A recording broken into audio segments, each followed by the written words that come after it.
isunya adalah isu berat, isu sekolah kelas yang padat, silibus yang tinggi, isu-isu yang semua orang maklum, semua orang tahu. Jadi bila saya timbulkan isu macam tu, sokongan netizen sangat besar dan sangat ramai sebab mereka tahu, mereka ada anak, mereka ada silibus, mereka boleh tengok buku teks dan apa anak mereka belajar, mereka tahu. Dan mereka tahu apa yang saya sampaikan itu benar. Tapi kenapa kebenaran itu cuba ditutup dengan tindakan tata tertib? Ini yang sangat saya kesal. Dia tak nak bagi tak nampak mereka salah. Jadi cikgu ini perlu didiamkan. Maka surat tunjuk sebab saya dipanggil berkali-kali dah sebelum ni, ini bergeriti dan sebagainya. Dan kemuncaknya bila pada 29 September satu saat sampai ke sekolah.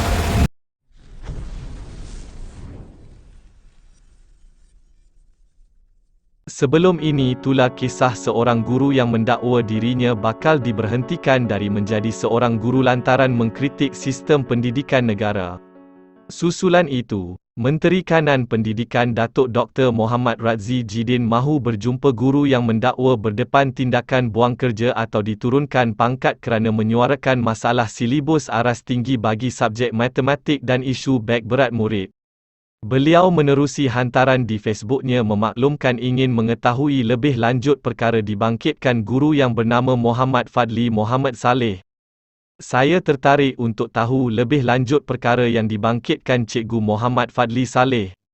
Kalau cikgu ada kelapangan masa boleh kita berjumpa, katanya. Terdahulu, Muhammad Fadli mendakwa akan dikenakan tindakan buang kerja atau diturunkan pangkat kerana alasan menyuarakan isu kepada Pejabat Pendidikan Daerah PPD membabitkan sistem pendidikan. Sewaktu kursus penataran, setiap silibus baru, guru-guru akan dipanggil berkursus. Waktu tu buku teks tahun 4. Nak lancar tahun depan budak nak belajar. Tahun sebelumnya cikgu-cikgu dah dipanggil lah. Dipanggil dan ditaklimatkan dan dikursuskan. Bagi tahu tajuk baru apa topik mana masuk, topik mana yang perlu ditekankan, bagaimana dia punya silibus baru. Cikgu-cikgu dah diderahkan awal. Jadi saya hadir di PPD Gombak. Satu platform yang paling bagus, paling terbaik. Sebab yang adanya adalah pegawai PPD dan pegawai JPN. Bahagian subjek berkenaan mereka ada. Jadi bila sampai pada sesuatu topik, saya bangunlah. Cikgu-cikgu lain pun banyak juga bangun bersuara, "Tuan, yang ni tak berapa kena, yang ni tak berapa sesuai, sepatutnya gitu, sepatutnya gini."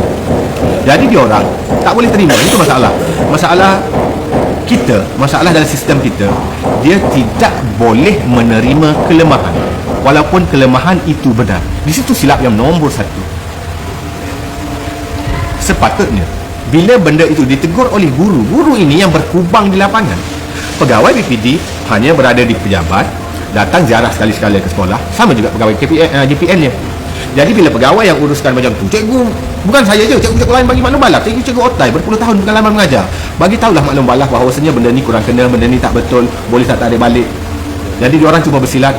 Dia kata betul lah, dia kata kita juga salah. Sampai saya bangun bagi-bagi poin-poin sampai dia tak boleh jawab. Pegawai PPD dan JPN tak mampu menjawab persoalan saya kerana saya bawa bersama evidence.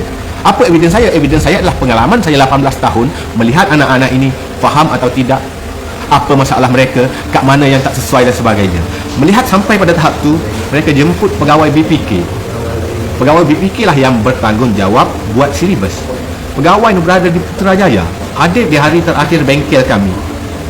4 orang datang, berada di depan, bangun nak jawab apa kegusaran saya, apa kelemahan yang saya sampaikan. Situ ultimate, paling agung dah, limit dah. Itu saluran yang terpaling betul, yang sepatutnya mereka ambil cakna, balik ke Putrajaya, panggil tim mereka, bincang balik, betul tak apa cikgu ni kata. Sepatutnya begitu. Tapi tidak. Berakhirnya apa? Berakhirnya di bengkel itu dia tetap menyalahkan cikgu. Dia kata cikgu tak pandai mengajar, sebab tu tak mampu sampai ke silibus. Semua cikgu-cikgu tarik muka. Dah kata dia orang tak pandai mengajar. Dia orang berpuluh tahun dah melahirkan beribu-ribu pelajar cemerlang. UPSR straight A-nya sampai ke SPM-nya, yang mana jadi penanda kertasnya, yang mana jadi penceramahnya. Semua guru-guru hebat. Tapi dipandang rendah oleh pegawai BPK dengan mengatakan mereka betul. Apa mereka buat ni betul. Itu maksimum. Itu saluran yang terpaling betul, dan saluran terpaling betul pun tak ada guna. Tak terkesan lah, tak ada perubahan. Jadi bila mana begitu, barulah kita bawa kepada media sosial. Sebab kuasa media sosial ni, netizen kuasa rakyat. Dia kuasa rakyat. Berdirinya sebuah kerajaan adalah kerana rakyat. Cuba kita lihat kerajaan banyak kali buat U-turn. Dia umum macam tu, dia U-turn. Kenapa dia U-turn? Kerana ada desakan rakyat. Rakyat tak suka benda tu. Rakyat rasa benda tu membazir, tak sesuai dan sebagainya. Kerajaan walaupun dah diputuskan dalam parlimen, walaupun dah diumumkan dalam berita, mereka U-turn, tarik balik. Macam-macam dah isu sebelum ni, bukan isu pendidikan lah. Jadi bila bendanya dibawa kepada media sosial, yang ini mereka cuba diamkan. Dia tak nak bagi tak nampak mereka salah. Jadi cikgu ini perlu didiamkan. Maka surat tunjuk sebab saya dipanggil berkali-kali dah sebelum ni, unit integriti dan sebagainya, dan kemuncaknya bila pada 29 September satu surat sampai ke sekolah. Surat itu surat tata tertib yang boleh, belum dibuang kerja. Saya masih pejabat awam, belum dibuang kerja, esok pergi kerja lagi. Yang boleh dikenakan tindakan, yang boleh dikenakan buang kerja dan juga sekat kenaikan pangkat. Itu tindakan yang paling maksimal boleh tata tertib bagi. Atas kesalahan apa? Adakah saya rasuah? Adakah saya cabul murid? Adakah saya ada isu kacau isteri orang dan sebagainya? Tak ada. Kerana apa? Kerana saya bercakap benar, isunya adalah isu berat. Isu sekolah kelas yang padat, silibus yang tinggi. Isu-isu yang semua orang maklum, semua orang tahu. Jadi bila saya timbulkan isu macam tu, sokongan netizen sangat besar dan sangat ramai sebab mereka tahu. Mereka ada anak, mereka ada silibus, mereka boleh tengok buku teks dan apa anak mereka belajar, mereka tahu. Dan mereka tahu apa yang saya sampaikan itu benar. Tapi kenapa kebenaran itu cuba ditutup dengan tindakan tata tertib? Ini yang sangat saya kesal. Ini yang pihak tertinggi, saya yakin ramai pegawai KPM yang menonton malam ini. Tuan-tuan yang ke atas sana, sangat ramai yang bagus, yang tak salah guna kuasa. Cuma mereka ni limited. Ini limited daripada bilangannya, satu, limited daripada kuasa dan masa mereka. Sangat ramai pegawai atas, pengarah JPM, pengarah-pengarah jabatan sektor-sektor besar. Mereka ini tinggal, jangka hayat mereka tinggal setahun, 2 tahun je. Nak pencen setahun, 2 tahun baru pegang jawatannya, betul-betul ada kuasa nak ubah segala benda. Dan bila mereka ada 1 hingga 2 tahun ini, mereka cuba play safe. Mereka tak nak timbulkan apa-apa kontroversi, isu yang boleh mengganggu pencen mereka. Boleh mengganggu kerjaya mereka. Jadi dia hanya main play safe. Okey, kita diamkan cikgu ni, nanti nampak jabatan kita buruk, nanti nampak sektor kita ni tak bagus. Kita diamkan macam mana dengan surat tindakan tata tertib. Satu benda yang saya setuju dengan Dr. Masli Malik. Okay, ini bukan politik, saya nak cerita sejarah. Saya bukan baru hari ini menulis di FB. Saya menulis sejak lama dulu. 2016 saya start mula serius di FB, menulis dengan pelbagai isu. Saya share video pengajaran, teknik-teknik belajar untuk anak-anak murid dan ibu bapa ajar anak-anak di sekolah. Saya mula aktif menulis di FB dan waktu tu kerjaan lama. Memang saya ditukarkan kan sebab status FB saya menegur PPD saja 2016. Waktu tu dia jenis bersikap punitif. Kan dulu-dulu kan dia dalam jabatan, mana-mana jabatan pun politik mereka sangat-sangat besar. Pengarah JPN-nya sampai ke pengarah PPD-nya biasanya atas lantikan politik. Ada kabel dengan menteri, ada kabel itu ini. Itu punca kerosakannya di situ. Kerana mereka atur orang-orang mereka di dalam jabatan, di dalam PPD. Mereka atur. Di jabatan lain saya percaya benda sama juga. Naik menteri ni kena buang orang-orang lain, naik orang-orang dia, menyokong kuat dia. Walaupun menyokong kuat dia ni tak layak pun berada di situ. Dia pantung banyak lagi pegawai senior lain yang lebih layak, yang lebih berdedikasi, tapi sebab dia orang kuat menteri mana-mana, dia boleh naik pangkat jadi ketua pengarah PPD, ketua pengarah JPN. Ini semua orang tahu. Orang JPN, PPD semua tahu. Ini bukan satu pembohongan. Ini adalah realiti kita dan benda ni kena ubah. Bukan jabatan pendidikan saja ni. Kena ubah. Kita bagi jawatan kepada orang yang berhak, bukan kepada kroni.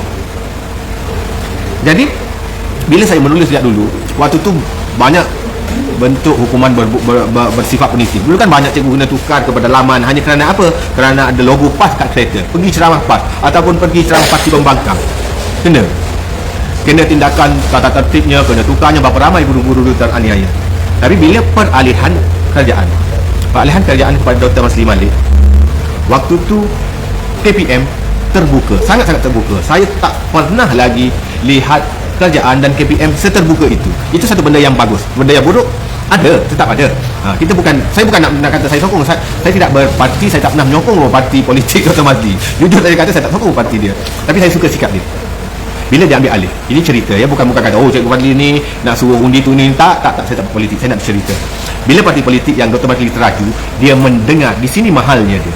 Di sini mahalnya beliau. Di sini saya sangat hormat beliau. Sebab bagi saya selalu bagi tahu pada kawan-kawan saya, Dr. Masli ni bukan orang politik, dia orang akademik. Dia orang akademik, dia tak layak berpolitik, dia tak pandai berpolitik. Saya cakap macam tu, minta maaf Dr. Mazli kalau tonton, saya beritahu Dr. Mazli tak pandai politik, dia dipergunakan oleh orang-orang lain, tapi dia orang akademik. Apa itu orang akademik? Orang akademik dia sanggup mendengar apa cua benda walaupun tak sama dengan dia. Academician, orang akademik, ahli akademik berhujah atas sesuatu benda, mereka akan terima pandangan yang berbeza dengan mereka. Itulah orang akademik. Tak ada masalah, kamu bawakan hujah kamu, kenapa kamu kata makanan ini tidak sedap, aku berkata makanan ini sedap. Orang tu bawa hujah orang tu, walaupun dia masih stand dengan dia kata makanan ini sedap, tapi dia tetap hormat dengan makanan itu. Itu yang berlaku bila Dr. Mazli menjadi Menteri Pendidikan. Jadi mana-mana penulisan, siapa-siapa pun yang condemn KPM, condemn sistem pendidikan waktu itu, dia tak kenakan tindakan. Beliau buat apa? Beliau panggil ke pejabat menteri. Saya dapat hadir ke dalam, aku dapat masuk pejabat menteri. Dia nak apa? Dia nak dengar Cikgu Fadli, apa yang Cikgu Fadli nak beritahu. Ini sangat bagus. Kita perlukan pemimpin seperti ini. Faham? Tak kisahlah pada parti mana-mana. Bukan kata jangan pula orang twist kenyataan saya kata Cikgu Fadli suruh aku parti Dr. Mazli. Tidak. Tak, jangan twist cerita. Cuma saya nak beritahu beliau seorang ahli akademik yang mendengar. 6,000 dah di TikTok yang mendengar walaupun benda tu menentang beliau. Dia boleh dengar. Okey, dia bagi dua hala. Kita luar. Lepas tu dia akan bagi hujah dia. Cikgu, sebenarnya macam ni. Apa cikgu nampak itu betul. Tapi kami di KPM kami nampak daripada arah yang lebih tinggi. Mana kepentingannya, kenapa silibusnya macam ni untuk sediakan tenaga peluang pekerjaan, tenaga kerja kepada serata dunia, bukan kita fokus kepada penduduk Malaysia saja. Macam-macam lah hujah dia bila kita dengar. Wah, kita akan rasa okey, ini orang yang boleh menerima teguran, dan beliau juga menyatakan hujah beliau, jadi kita akan respect. Walaupun ada hujah beliau kita tolak, kata alah, saya tak setuju dengan hujah doktor ni, tak apa, dia tak marah. Tapi ada benda yang kata betul lah, dia kata rupanya aku silap. Itu yang bagusnya. Kita perlu orang macam tu untuk memimpin, yang mampu mendengar. Sebab saya hadir bukan atas kapasiti politik, tidak. Jadi di situ bagusnya beliau, yang mana waktu tu, yang mana pihak parti lawan lah, cikgu-cikgu tahu, saya baca sangat banyak post cikgu-cikgu yang tak setuju kerana politik dia hentam Dr. Mazli, dia panggil capang, dia panggil si pendek, dia panggil menteri kasut hitam, menteri tu. Seorang cikgu boleh tulis menghentam menteri dia sendiri macam tu. Apa tindakan? Tak ada. Saya sangat respect tentang tu. Padahal ini dah tahap menghina dah ni. Takkan Dr. Mazli diam dia cikgu ni sampai tahap macam tu. Waktu tu betul-betul bebas bersuara. Sampai tahap menghina beliau benarkan. Tak ada seorang pun ditangkap, dikenakan surat, kena tunjuk sebab, kena kaunseling, kena tata tertib disebabkan hentam. Padahal itu melampau. Saya tak pernah sampai ke tahap itu. Saya tak adalah, kita tak setuju, takkanlah nak hina-hina orang pula apa semua, bukan saya lah tu. Tapi ada nak bagi tahu, ada guru sampai gelar menteri capang, bercakap menipu, menteri tol tak masuk-masuk apa semua. Itu lantak, itu beliau dah sedia maklum sebagai ahli politik, dia kena hadap dah benda gitu. Tapi yang saya respectnya, satu respect saya boleh bagi tahu, dia tak kenakan tindakan orang yang tak setuju. Lepas saya dipanggil pun, saya masih lagi menulis banyak benda yang saya sokong, saya tetap sokong. Ada benda saya tak setuju, antaranya isu Jawi, antaranya isu nak perkenalkan English balik dalam matematik dan sains, nak laksanakan semula items. Saya menulis tak setuju. Ya, waktu Dr. Mazli, saya kata Dr. Mazli maaf, saya tak setuju. Saya tulis secara terbuka, tulisan itu di-share oleh ribuan orang juga. Nak menandakan saya bukan dia nak bodek dia, tak, kau betul, aku kata kau betul, kau salah, kata kau salah. Dan bila saya kata saya menulis pendapat ni, ada kemungkinan pendapat saya itu hanya benar pada saya, tapi salah pada orang lain. Tak ada masalah berbeza pendapat, tak ada masalah. Saya tak pernah ada masalah dengan orang berbeza pendapat dengan saya, tak ada masalah. Tapi nak beritahu, saya bukanlah kaki bodek, kaki jilat. Bila tak setuju, saya tulis tak setuju.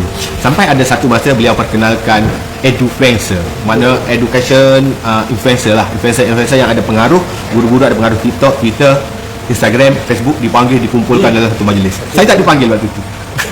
Saya pun WhatsApp dia punya pegawai, kata, kenapa aku tak dipanggil? Sebab ni kalau ikut namanya edufluencer. Waktu tu kalau kat FB tak ada orang lebih ramai followers dia daripada saya. Bukan nak bangga, minta maaf, cuma nak beritahu, saya beritahu dia macam tu. Tak ada orang lebih ramai followers daripada saya. Kenapa saya tak dipanggil? Lepas tu adalah dia orang cakap, Dr. Mazli dah tak suka kau. Sebabnya kau lawan dia. Ada benda yang kau lawan dia. Kata, aku bukannya jilat dia, benda dia betul aku sokong, tak betul takkan aku nak sokong, aku bukannya hipokrit. Saya tak dipanggil tu. Kita tak kecewa pun, nak tanya je, okey tak apa, kau jalan dah. Tapi antara benda yang bagus saya boleh bagi tahu yang wujud waktu itu adalah guru adiwira. Guru adiwira ni satu negeri dia calonkan seorang guru yang dianggap terbaik dalam negeri tersebut. Dan saya berpeluang berjumpa guru-guru adiwira ni. Guru-guru ni sangat-sangat hebat dalam jasa mereka dalam pendidikan. Dedikasi mereka, kerja buat mereka memang TikTok lah. Memang sangat-sangat TikTok. Saya sangat sangat-sangat hormat pada mereka, saya sangat segan pada mereka ini. Mereka memang berjiwa guru betul. Tapi malangnya antara sahabat saya, Cikgu Sam, saya pernah menulis tentang beliau. Cikgu Sam ni antara cikgu saya hormat. Banyak sangat jasa beliau pada orang asli, terutamanya di Pahang. Sangat-sangat hebat inovasi yang dia bawa sampai ke persada dunia. Murid dia ada rakan daripada luar negara, murid orang asli. Dia cari tab untuk setiap murid dia. Memang saya sangat kagum dengan cikgu. Sampai dia ditawarkan sambung master di UK, tak silap saya. Dan bila dia balik, alangkah sedihnya bila beliau jumpa saya, kata, "Cikgu, aku terpaksa keluar daripada sistem."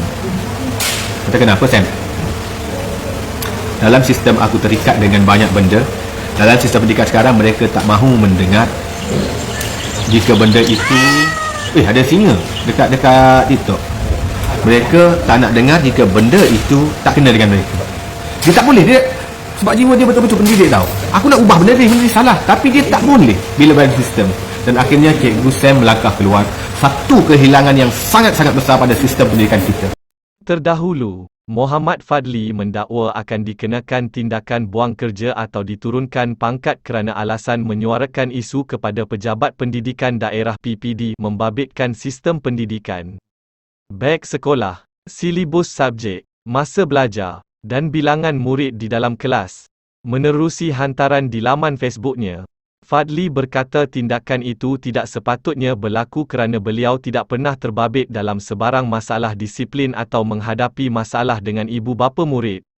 Beliau yang juga guru matematik di Sekolah Kebangsaan 1 Gombak turut berkongsi gambar surat bertarikh 22 September lalu yang menyatakan bahawa beliau boleh dikenakan tindakan tata tertib buang kerja atau turun pangkat kerana berdepan 3 pertuduhan.